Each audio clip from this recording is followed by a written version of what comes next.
સુરતમાં ખાદ્ય પદાર્થોમાં ભેળસેળ અને બાળકીના મોતના ગંભીર મામલે વરાછાના ધારાસભ્ય કુમાર કાનાણીએ આરોગ્ય રાજ્ય મંત્રી પ્રફુલ્લ પાનસરિયાને પત્ર લખી તંત્રની કામગીરી સામે સવાલ ઉઠાવ્યા છે. કાનાણીએ જણાવ્યું છે કે ભેળસેળખોરો સામે માત્ર સીલ મારવાની કે નોટિસ આપવાની કાર્યવાહી પૂરતી નથી. અત્યાર સુધીમાં ભેળસેળ કરનારાઓ સામે કયા નક્કર કાયદાકીય પગલાં લેવાયા છે તેની સંપૂર્ણ વિગતો જાહેર કરવાની માંગ તેમણે કરી છે.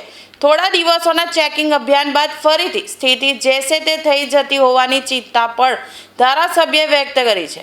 ખાદ્ય પદાર્થોમાં ભેળસેળ કરનારા બેફામ તત્વો સામે કડક કાર્યવાહી કરી લોકોને સુરક્ષિત ખોરાક મળે તે જરૂરી હોવાનું તેમણે જણાવ્યું છે.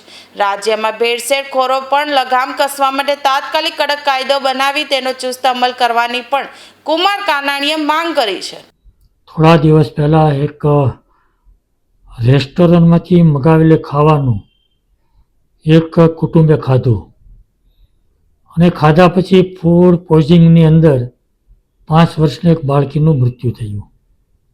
આવા સમાચાર આવ્યા છે અને આ સમાચાર આવ્યા પછી આરોગ્ય વિભાગ સફાળું જાગ્યું છે અને અમે કડક કાર્યવાહી કરીશું એવી વાતો કરી અને અસંખ્ય જગ્યાએ તપાસ કરવામાં આવી છે.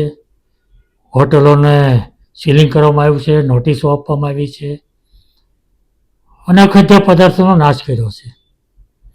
મારો પ્રશ્ન એ છે કે આ 5 વર્ષની બાળકીનું ફૂડ પોઈઝનિંગની અંદર જો મૃત્યુ થયું હોય તેની તટસ્થ તપાસ થવી જોઈએ, એનું કારણ જાણવું જોઈએ. અને જો ફૂડ પોઈઝનિંગથી જ એનું મૃત્યુ થયું હોય તો એની સામે કાર્યવાહી શું થઈ? કડક કાર્યવાહી એટલે શું? કડક કાર્યવાહી એટલે શું? કડક કાર્યવાહી રેસ્ટોરન્ટ ઉપર જઈ તપાસ કરે, ખાદ્ય પદાર્થો પકડાય નાશ કરો, એને કડક કાર્યવાહી કહેવાય?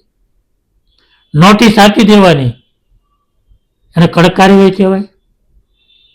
સીલિંગ કરી 2-5 દિવસ 10 દિવસ હોટલ બંધ રહીને ફરીવાર ખુલી જાય એને શું કડક કાર્યવાહી કહેવાય?